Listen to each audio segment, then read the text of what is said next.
folks jump on in here. Ooh, yep, keep that muted.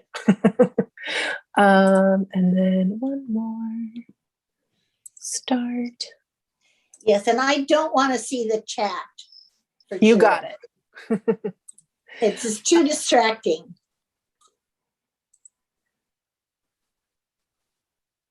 All right. That's the big announcement. Okay. Out of the way.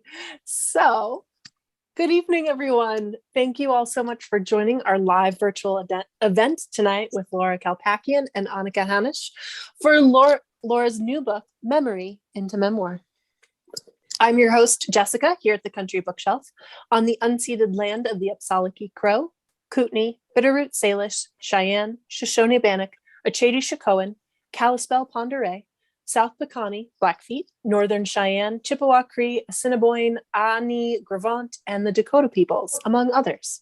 We, excuse me, we encourage those of you joining us from outside Bozeman in Montana to learn more about the land that you occupy and the stories of its people. Be sure to sign up for our newsletter to stay up to date on all the happenings here at Country Bookshelf, and follow us on Eventbrite to register for more great upcoming events, including some amazing books and comment events coming up in November. Before we get to our author tonight, I do want to point out a few things about our virtual space. You can purchase a copy of Memory into Memoir and More from Laura Kalpakian by visiting countrybookshelf.com. I'll be dropping a link into the chat momentarily for those of you that didn't purchase your book with your copy or with your registration. We are recording tonight's event, and it will be viewable later on the Country Bookshelf YouTube channel after the event concludes. And that is a great place to visit the event if you are having trouble with the webinar. Usually exiting and re-entering the webinar will fix that, but if that doesn't work, look for us live on YouTube. If you have questions for Laura and Anika as we go through the evening, you can just click on the Q&A button at the bottom of your screen or drop them in the chat, and we'll get to them at the end as time allows.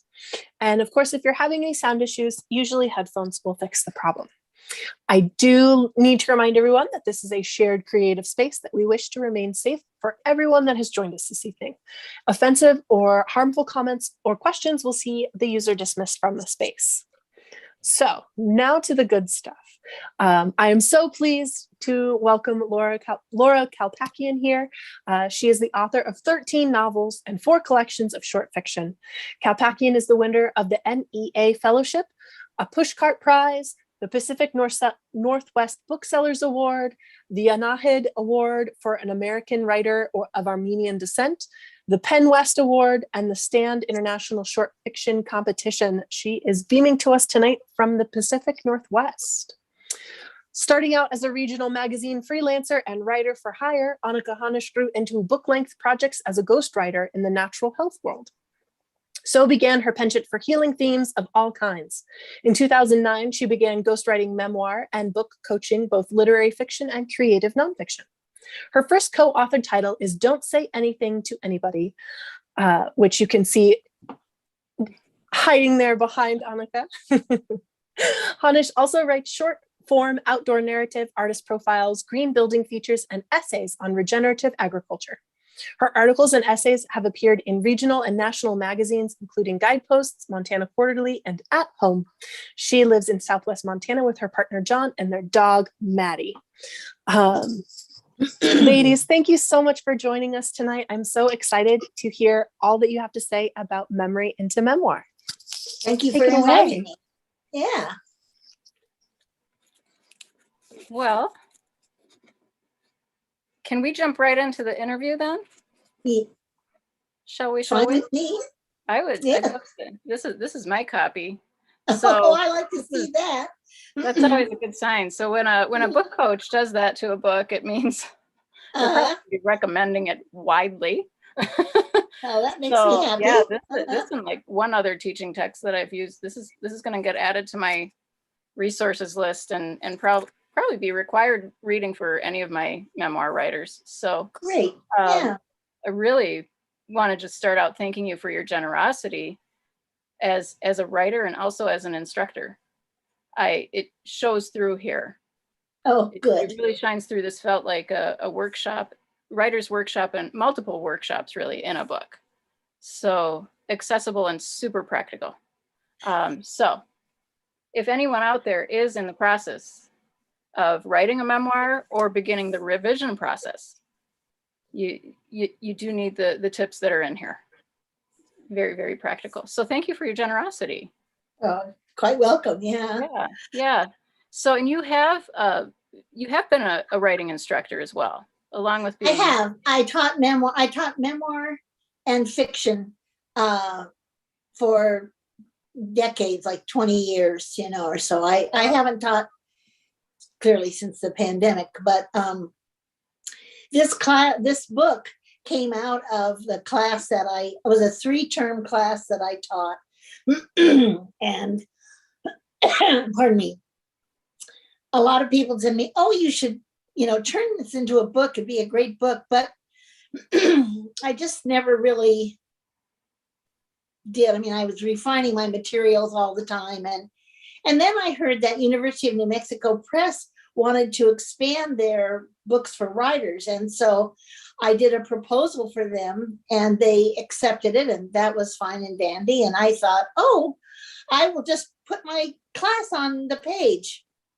And that did not happen. That was totally, I mean, for one thing, a class. Did you think for a moment, oh, this one will be easy? That's exactly what I thought. Oh, no. I thought I can do this in 3 months, maybe 6, And I worked on it for well over a year. Yeah. But part of it was that when you have a class, there's a chemistry. Everybody in that class brings something to it. And that isn't always possible on the page. And so one of the things that I realized is that in order to make this book invitational and give it that kind of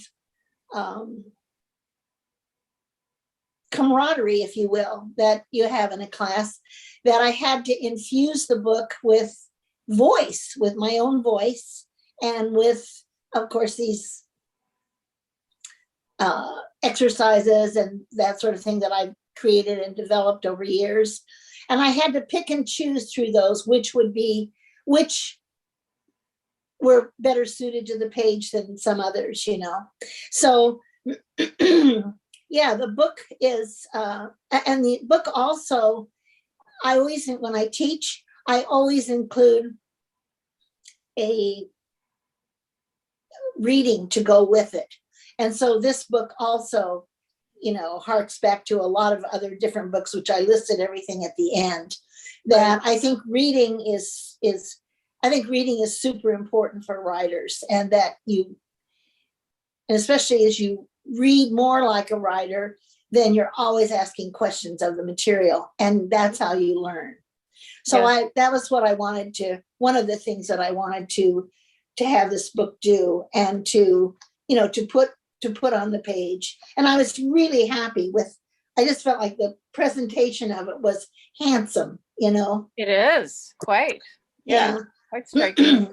And I love what you're touching on there about, you share really solid conceptual ideas, theory, literary technique, but you do so in a conversational manner and then with immediate examples. Yeah. So very accessible. I mean, you don't have to have a literary degree to understand what's in here. But I've been helping people craft writing for 20 years, and I got some great reminders out of this. Good. Really that's good. Yeah. And I love how you provide examples of how things work and how they don't work too. Yes. That's the other thing. Look at the diary entry version of this, and then let's look at the narrative writing version of this, and what's the difference? It makes that come alive. So you move out from the diary to the letter to the memoir, and they're all 3 different. Right. Yeah. Love that comparison in particular. Talking about going from instruction to creating that living classroom in a book, really. Kudos to you for taking the extra time to do that. What was it like going from writing fiction? I mean, you have this robust fiction writing career, and then you wrote not only Memory into Memoir, but you also wrote this title here. That's right. Well, these books, to show that you're willing to, you do the work too.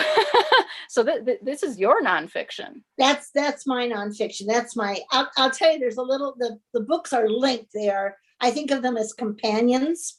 Yeah. And they are linked because with a university press, they have a peer review process that, they send the book out to various people and they get back to you and so on. So somebody who was on the peer review for Memory into Memoir took umbrage, and not offense, but just like umbrage that the examples that I used were all from fiction. They weren't memoir, except for what I quoted from my mom. But and one of the reasons I had done that is that in fact, I told University of New Mexico Press, look, there's not going to be any expensive permissions because I got all the rights back to my work and I can do whatever I can edit it for Memory into Memoir, which I did. But I also started to think so I had written memoir essays that I had published over the years and so on. I had just never brought them together in a book. And people always said, oh, you should write a memoir. You tell these funny stories. But the two sides of my family were just like, I tried this and they would just never come together on the page. And I knew that. But a friend of mine who has this small independent press, Paint Creek Press, she says, oh, when we were talking, and she said, oh, you should bring those memoir essays together and we'll publish them. We'll publish them about the same time that Memory into Memoir comes out. And I, again, thought, oh, okay, that'll be easy. Well, I go in there and a lot of these memoir essays, they hadn't aged well. And it was just like, what? Who's gonna, So I had to start from the ground up, you know what I mean? And I had to, so these are memoir essays. It's not like Frank McCourt, the whole arc of life. They're just essays. But I would say fully half of the book, one part of it is about my Armenian family, and the other's about my dad was a Mormon, and so that side of the family. And it was really instructive to me and humbling, really, having taught memoir all that time. But putting together a book, because a book has to have a structure. You can't just willy-nilly these things together, which is what I had thought I could do. They have to flow in a certain way, and you want to make sure you go off topic. And I also, Anika, I found that as I was writing the Unruly Past, the essays in the Unruly Past, I would go, wait a minute, did I just write a bunch of narrative that could have been a scene? I did. Oh, wait a minute. Did you just kind of promise the reader some big dramatic moment that you then failed to deliver? I did, So this is so hard. It was very instructive. And as I said, humbling to me. But I worked really hard on it. And just to, and I think some of the transitions in there are a little rugged and so on. But I started this book in probably February or late January, maybe, but February. And I handed it to her. I handed her the script end of July. And in August, it was published. Oh, my. So it was fast. That's So yeah, yeah, that's and intense. she designed the cover for everything, which gives you a notion of how Yeah, these two, how did these families ever come together? You can see, like, yeah, here's my Mormon grandfather, and his father built the first brick house in this county in Idaho. And here's my Armenian grandfather, 5 years old. And these people are like so old country, you know what I mean? Just to look at them. So yeah, it was very instructive, the whole thing. And I'm really glad I did it. yeah. Um, I'm grateful for I mean, you share your family history in that book, but then you also you share what feels more like a writer's memoir. yes, So the it memoir is. of a writing life. And so Of the writing all life. these family influences and these Mhm. seemingly disparate halves of your family tree, Uh-huh. and how it comes together for you as a writer as your material. Right. Really. That was the whole notion of the structure of the book Yeah. that I really wrestled with. You know. Yeah. So, So reflecting a little bit on that, talking about fiction writing and nonfiction writing. When I work with memoirists, sometimes I find their first drafts are maybe a bit dry, or they err to the other extreme, and it's every possible detail they can remember. You make a comment that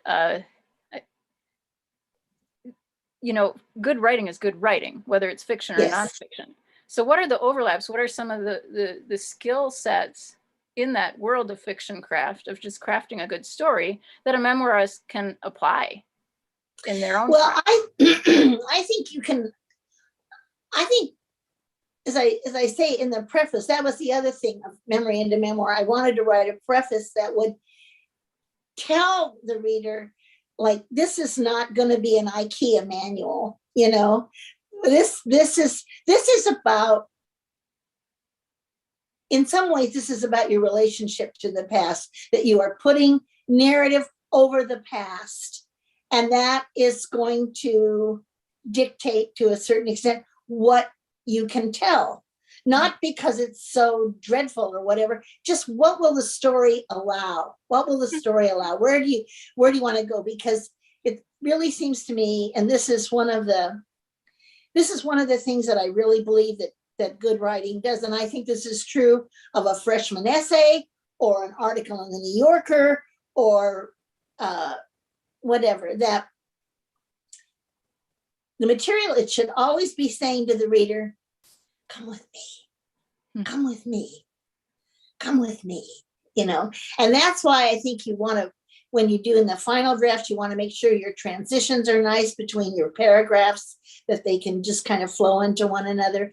But so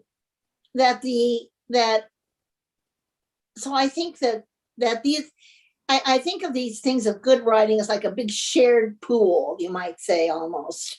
And then what are you going to take? You're going to take something out for maybe writing fiction, something over here for memoir. But you have these elements, and those are the elements that I address in Memory into Memoir. These elements are common to all these things. You want to have lively characters. You want to hear voice. I love books that have, fiction or nonfiction that have a lively voice, and you want to be able to see it. You want to be able to imagine it. You know. So the old adage, show don't tell. I know I sometimes have some of my writers, if they're stuck with a scene and it's coming out a little flat, I have them just go in and yes, even for certainly for nonfiction, because we take our memories for granted. mm-hmm. Go through every sense and do a scan of all 5 senses and body sensations. Right. Mm-hmm. And list everything that comes to you. Write the scene from the sense of smell. Write the scene from, visual. For sighted folks, we often default to that so easily. But there are several other senses we need to sink into. And I love your use of the sense of smell in your fiction, especially. Right. love, so evocative. We forget that. I have a really, sense of smell to me is really, I'm one of those people that when I go into a bookstore, I have to take the book and smell the book, so. Yep. Yeah. You address dialogue too. And I think very often new memoirists are averse to incorporating dialogue because, we can't remember verbatim what happened. Right. But there is a liberty for memoirists to recall conversation Right. as true as possible. And you've shared some tips on when to include dialogue. Like, what is Right. dialogue for? Mm-hmm. And those are the same rules in fiction and nonfiction, aren't they? Yes, I think they are. That what you want to do, it's not so much did he really say that. It's a question of capturing the voice and that's why, like I tell people don't, I tell writers, people don't speak in semicolons. Go ahead and let your sentence just be a run-on sentence in dialogue, just that you relax the rules of grammar and you go for the authenticity of the voice, and you relax the rules of spelling. I'd rather see something, with N-U-T-H-I-N, nothing, just nothing, rather than N-O-T-H-I-N apostrophe. You know what I mean? Right. Yeah. Just put it on the page the way you hear it. And I think that is liberating for writers, to be able to do that. Dropping some of those apostrophes is. I know, it looks like pepper on the page. Yeah. I love dialogue quoted when it especially showcases for the reader what the person doesn't say aloud. And I think you have some beautiful examples of that, both in your fiction and nonfiction, where we're allowed inside the character, whether it's you or one of your fictional characters, and they are thinking a scene, they're remembering something, and then what they say is 3 words long. Uh-huh. What people avoid saying is just as interesting as what they do say. Yeah. So, but yeah, dialogue to build character. And in that vein, I love that you recommend writing character overviews for nonfiction people. Yes. Your mother, your brother, your favorite teacher, that hated boss. Right. What does that do? How does that help? Well, I think that a lot of times, so in Memory into Memoir, one of the, excuse me, the writer that I most chart there is my mom, who, after my dad died and she got kind of her strength and stuff back, I said, oh, you should write a memoir. No, I don't have anything to say, on and on. And so I just said, well, look, let's start just small. Let's talk about addresses. Let's just list these addresses. And that eventually led her to this real book that she actually wrote, it was over several years. It was like over, about 4 years. But I think a lot of times you actually have in your head, and you actually have much more than you think you have. And the great thing about memoir, and I do think this differentiates it from fiction, is that the more you write, the more it comes to you. The more you write, you remember stuff you didn't even know you had forgotten. It just comes back to you. And one of the things I found with The Unruly Past was, in some ways, it was overwhelming. And I just had to keep saying, like, see, for instance, if you're writing a novel or something and you have a character who is pesky, let's say, and that character is always, I tell my story, tell my story, tell my story. Finally, you say, later. I'll tell your story later. Just shut up for now and let me concentrate on this. And actually, that's what Anika told me. She was reading my book, Educating Waverly. That's how that book came to be. Because before that, I wrote this book called Steps and X's, which was contemporary, set on that same island. And so it was this big house. It was a B&B, and I asked, well, how did it get there? And then I started on the story, and this character came to me, and she just wanted in, and finally I just said, no, this is a contemporary novel. It's not a story about the past. It's a contemporary novel, and you have to go away. And if you go away, I promise I'll give you your own book. And I did. You bargained with a character? I did, yeah. And so, but you can't do that with memoir. Memoir just is kind of it. You think, okay, I'll do this, and I'll make it all nice and neat and everything. But all those little things, I feel like the past just kind of winks at the writer and says, oh yeah. I mean, as I wrote in one of these blog posts, as I was writing the unruly past, the essays in the unruly past, I mean, people I hadn't thought about in years, in decades, you just traipse through my dreams, and, oh, we're still here, And so it was a very different experience. And but one of the things that I found is if you start small, like with the addresses or the teacher or the pet, that the first pet you had, or maybe the first pet who died or something, something that like that you remember. As you wade into the experience, the words come in to fill and to articulate the past that is otherwise. See, that's the difference between memory and memoir. Memory is amorphous. Memory just is amorphous. It just floats there.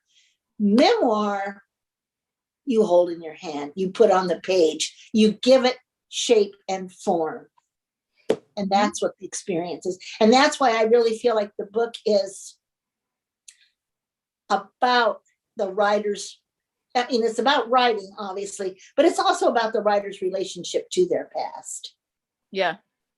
And they say, you actually change the memory by writing about it. You alter it. You have to. What you remember from then on is not necessarily the memory, but what you wrote about it. Right. So, that's a little caution to those venturing out to these waters. Yeah. No, it is a challenge. There's no question of that, but it's absolutely worth doing because, I mean, like I told my mom, these are the things only you have, and that there were these charming little anecdotes and stuff of her childhood and youth that we didn't know until she wrote them, Really? Yeah. Just these charming little anecdotes that she just had never shared because she thought they were just not that important, And they were. Mm-hmm. Absolutely. Yeah. So what was the timing? Your mom was writing a memoir and you were gently coaxing her through that. And I was also teaching memoir at the time. And with my mom, and I say this in the book because I do follow her process. And one of the reasons I follow her process is that she was a reluctant writer. She, she says I nagged her, and I did. So there. But maybe not gently coaxing. Yes, I did nag her. But there came a moment for her. So she did the addresses and this and that. and I kept all those drafts of that material. But there came a moment for her in the course of this where she realized, like, for one thing, my mom is the last of her generation. she's 99 now. She published this book when she was 97. And that she realized, like, if I don't do this, these stories, Yeah. you know, they're going to go with me. And who can even put the captions on the photographs, you know? Only she could do that.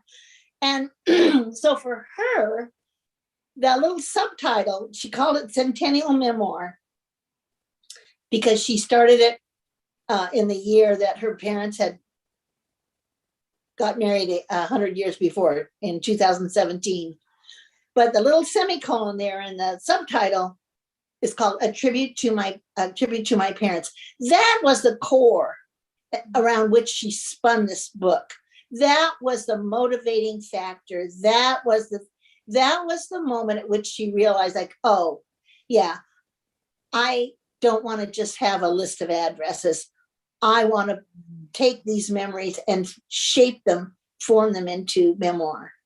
And I think that's a lot of times what happens when you do start to write these little lists and whatever. I mean, like, again, like the first pet, and then the pet dies, and then how did you feel? And, you know, you're all out there in the backyard, you know, saying goodbye. And I mean, there's a scene there. There's you a know? scene there. There it is. Yeah. You unearth these things. Little scenario prompts. Yes. Yeah. Exactly. I know Anne Lamott, was it Anne Lamott who says if you're stuck, you don't know where to begin, just write about school lunches. Yeah, there you go. That usually unleashes something. It might not be usable content, but it will get you ready. Right. And that's just fine too. You know, you have to just take a lot of stuff and throw it away. But I also think that, as you say, one of the things I suggest is, particularly if you have a difficult character or somebody difficult in the past, to do the what I call the exercise. It's probably my favorite exercise in the book, is a Late of this Parish. Yes. Yeah. So yeah. Do you mind sharing that? Just a no, little. I'm happy to. Yeah. So that's a great exercise. it really and I have actually used it myself as well. So I took the title came from Great Expectations, in that great opening scene where Pip meets the convict Magwitch in the graveyard, and Magwitch, you know, pulls him up and barks at him, you know, where are your parents? And Pip says, there, sir, there, Late of this Parish, the tombstones for his parents.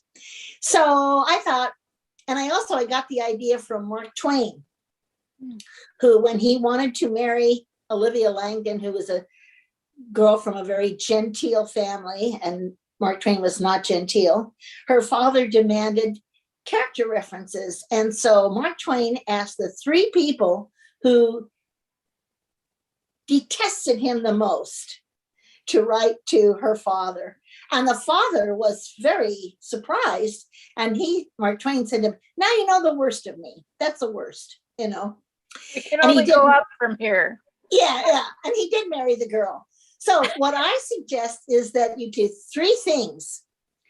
And you start with the obit, like the obituary, and you tell, like, when was the person born? Where were they born? Just the kind of basic, almost vital statistics of.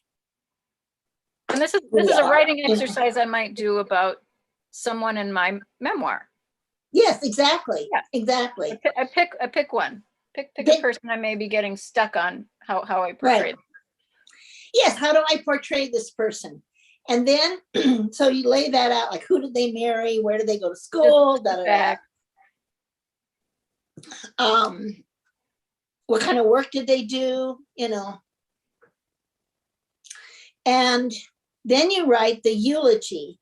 And the eulogy is always very forgiving. And the eulogy will file away, you know, difficulties. The eulogy will concentrate on the person's strengths and their good points, and how, you know, what they've they're good to people and what they brought to their communities or whatever.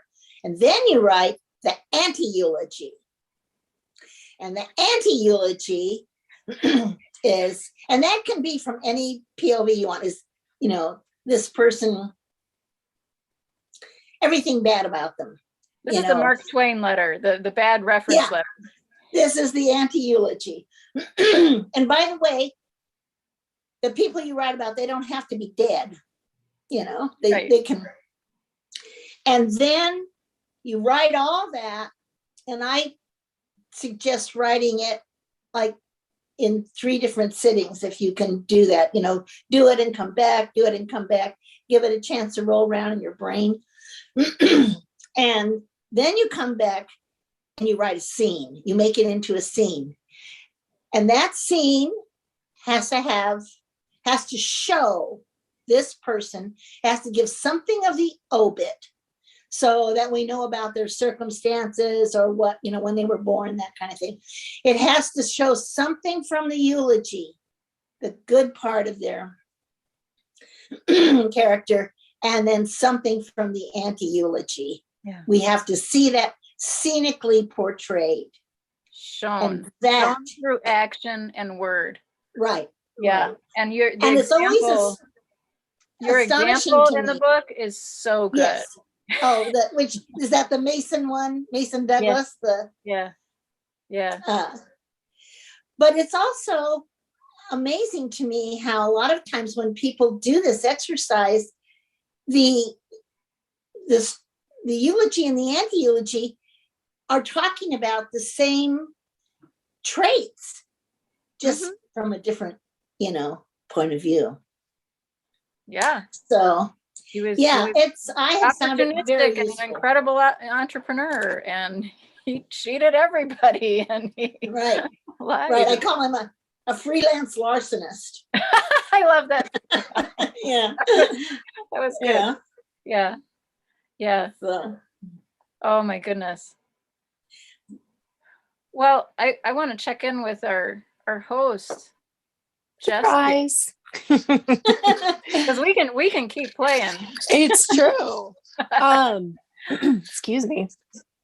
I would love to remind those of you that are watching, you can leave questions for our authors at any time. You can pop them into the chat or drop them at the Q&A button at the bottom of your screen. I do have a comment here from Steph who says, what an interesting discussion. So I think that everyone has been so engrossed in what you've been saying that maybe they haven't had a chance to digest it yet. I can keep pushing for a few minutes on the literary fun, the techniques and the drills. Yes. Here, if you want. I might choose to be completely shameless. Ooh. And ask, what are you both reading right now? Ooh. What are you both learning from? Ooh. I'm reading Lawrence Durrell's travel book on the Greek islands. And I don't know where I stumbled on. Somebody said, oh, he was a great travel writer. And I thought, oh, well, so I got this, I bought this book, and it actually had to come to me from England. I don't think it's easily available over here, but it's just a wonderful book, and it just everything's, they just glide, and there's no 4 space breaks or anything. It's like being on a sailboat with him and going to these various islands, and then you go to the next one, and I'm just enchanted by it, and I'm gonna turn next, I think, to his fiction, of which he wrote a lot of fiction, and see if I can, what I can find in that. Yeah, Lawrence Durrell's The Greek Islands. It's just a great book. What are you reading, Anika? Well, I'm reading that book I mentioned in the green room, the hidden life of trees. Right. Yeah. Peter Vollenben. Is that? Jess can probably correct me. Ask the bookseller. But the hidden life of trees just captivating Wonderful. about trees, really their communication networks. That's how far in I am, at least. I think I'll learn some more as I go, but I am a bit of a permaculturist and a regenerative agriculturist, and learning what my trees maybe think of me. And more Right. importantly, of each other and of the plants around them.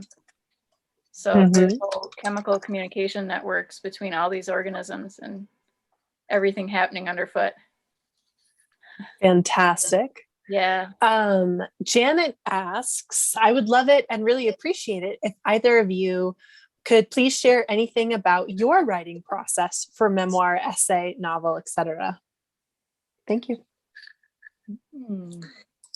So, Go for it, Laura. Anika, you want I to say hear you. something? I want to hear you first. So, that's a huge umbrella question, and it could mean like, do you do the dishes in the morning? And the answer is no. You know, you go straight upstairs and I go to work, and I work in the morning, and I work usually until I'm brain dead, and then I quit. And so there's that. The other thing that the other aspect of a question like that is, you know, how do you get these ideas? How does an idea come to you that then blossoms somehow into a book? And for my process, certainly with fiction, the metaphor that I use is I think of myself as like an oyster with a little bit of grit, and you just work that grit and work, and it annoys you, and you work that grit and work it and work it, and pretty soon you created something, a pearl, you know. And so I keep going. I keep going back to. I do an incredible amount of rewriting. One of the things I say in Memory into Memoir is, when I go to work every day, I don't start where I left off. I go back, because there's always stuff in there you can call out. You know, there'll be, sometimes you give one person a line of dialogue, and they've opened up for you and becomes, you know, instead of just part of the wallpaper, they're important, and they have a kind of vivacity. So I keep going back and back and back, and then pretty soon, oh, well, I got a chapter here. Oh, maybe I got 2 chapters here, you know, maybe. But the other thing that I find about fiction that was a totally different experience writing memoir, is this, that at a certain point, the characters in your novel declare their independence, and they will just do what they want to do, and they will not do what you want them to do.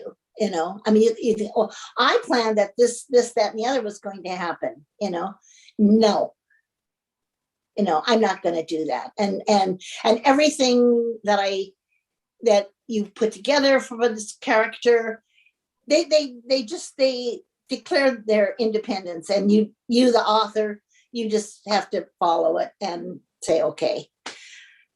That is not true writing memoir. There is no independence. And it was an entirely different experience, you know.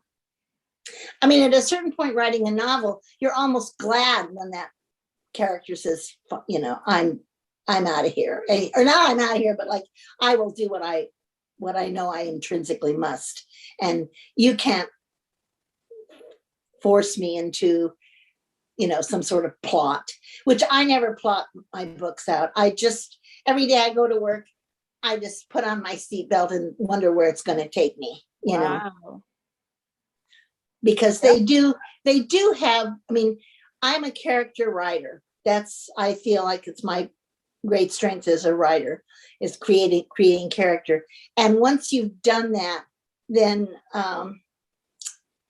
they will, you know, they have that kind of autonomy that you do not find in memoir. And that for me was a huge revelation in writing the unruly past and putting those essays together. Wow. Yeah. Fascinating. Yeah, I really resonate with you. I remember reading that line when you talked about, I don't start where I left off. Like I don't go into that chapter 1 draft and I ended about 5 pages in, I'm going to start it down to page 5 and keep writing. Very familiar rhythm there, as far as I would probably go back and possibly do a full read through of the whole chapter to that point, or section or scene, to get back into it. Yeah. I feel like I am revising during that time too. Absolutely. I'm live revising, and I think that somehow gets everything moving, gets me aligned, gets me back into that place. And then it creates momentum. Yes. You know, yeah. And then it creates momentum. Revising as you're reading, and then it just organically grows into starting writing the next paragraph. And I always write with chapters. I don't put the whole book together till way late in the process. You know? Yeah, and I don't worry too much about chapter breaks where they're at initially. They're usually at the end of a scene. Yeah, but I don't worry about them being perfect until I begin working with my own coach to find where the chapters actually need to break. And then it really comes like that. What do you want to leave the reader with? You know, is you want to leave it there on this note of wistfulness? Do you want to leave it with a big thunderous chord? Do you want to leave it with a clap of thunder, or you know what I mean? What do you want to leave the reader there with? That to me, that's how I decide. Never end a chapter with someone going to sleep. Oh. I don't know. I think I may have actually done that once or twice. No, but often it's too much of a release of energy. I heard that in script writing, actually. Well, scripts are different because then there's no action. Well, you have stumbled upon one of our other questions from Pamela, who says, how do you decide where a chapter starts and stops? Ooh. Oh, all right. There you go. Yeah. Excellent. Yeah. Well, boy, that's a big question too, because it varies from manuscript to manuscript. But you like to, I like to have a loose end at the end of each chapter. Well, again, you want the material to be saying, come with me, come with me, come with me, you know. And so that's one of the things I admire about the Durrell book that I found confusing at first. It was like he never had a chapter break, basically. He's divided the book up with these little groups of islands. But once you're in there, he just kind of seamlessly goes from one island to the other. And at the top of the page, it'll say which island he's talking about, you know? And so as a reader, you know, think, oh, okay, that's Rhodes. That's, you know, I can leave it.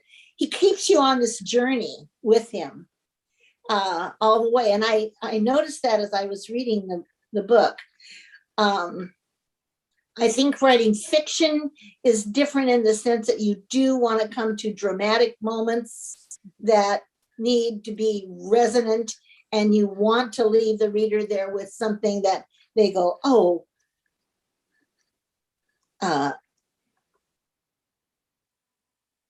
you know, what's going to happen next? Yeah. You know? Yeah. So a scene, you may end a chapter with at the close of a scene, right? But you have already begun forecasting a new question. I do think, though, in answer to this question, let me just say this. I absolutely do believe that it behooves you when you end a chapter that the next chapter should not start 20 minutes later. You know, I mean, it should be like, that's that. Now we're going to go over here. I don't see any reason to end a chapter and then, you know, it's 15 minutes later or something. So I think that is the function of chapters in fiction and to a certain extent in memoir as well. Whereas the book I'm describing, it's a travel log. So, I mean, it's travel. Different. Yeah. Excellent. Steph wonders, Laura, which part of the unruly past was the most difficult to write? And which side of your family was harder to describe? Well, the hardest one to write was chapter 3, which I call the unbelievers. So I start out with Armenians, then I did the Mormons, but chapter 3 is where these elements kind of came together in my own life, and how they, as Anika said, the book is really kind of a writer's journey, if you will, and how they manifested themselves in my work. And so that was a hard chapter to write, because again, I wasn't quite sure like where to end it. And I moved on. So my dad had this Mormon background, which I got pulled into, but so this is the new edition of These Latter Days. And one of the things in writing the Unbelievers, that chapter, yes, I told my own story, and I got to, give my grandstanding dialogue and so on and so on. But I thought it was important to go on and say how the Mormon background influenced. This was my second novel. It's a long time ago now. But from this book and from these characters, it was just such a fertile ground for me to explore, and to all these people just kind of came out of it, and they're still coming out of it. I mean, I still have material. I've put material in Memory into Memoir from that book. And I've written other books that are set in St. Elmo and with these same characters and so on. So I really thought that was kind of how that should go. And certainly in answer to the other part of that question, when I was growing up, I was closest to the Armenians. They lived in Los Angeles. We all lived in Southern California. I saw my grandparents. We used to go there every Sunday for Sunday lunch. My grandfather would always say the same thing and so on. But their past is very hard for me to access. I don't speak Armenian. I have never been to Turkey. I have never, my grandparents is really, in fact, my mom's whole book is how they became Americans. And that was what they wanted. And so to go back and explore that, it requires tremendous imagination, but it requires more than that too. So they were harder to access, and they are harder to access in terms of writing about them. But the other thing is, I say in the unruly past, when I first started to write, I thought, what have I got to say? I don't have anything. I thought, well, I'll just tell my grandmother had these three stories. And I'll just tell my grandmother's stories. That'll be easy. And I printed the stories. I have printed the stories, but there's only one of them that I've reprinted because the other one, it just opened what I call in the book, an abyss of ignorance. How did I not know these things? Why did I not ask these questions? And I didn't. And now, of course, they're all gone. So, yeah, I just really felt these two sides of my family would not coexist on the page if I were going to write like a Frank McCourt kind of memoir. It would just never happen. And it didn't. I mean, they had to be separate, So I hope that answers your question. Wonderful. Well, that's all the questions I have from the audience. Anika, do you have a final question? Sing us out, wanting more? Oh boy. Yeah. I'm curious a little bit. Jess, you and I were talking about, man, that process of shifting gears between writing itself and teaching writing. And I'd just love to hear a little more about your personal mental process and how those are two different creative spaces.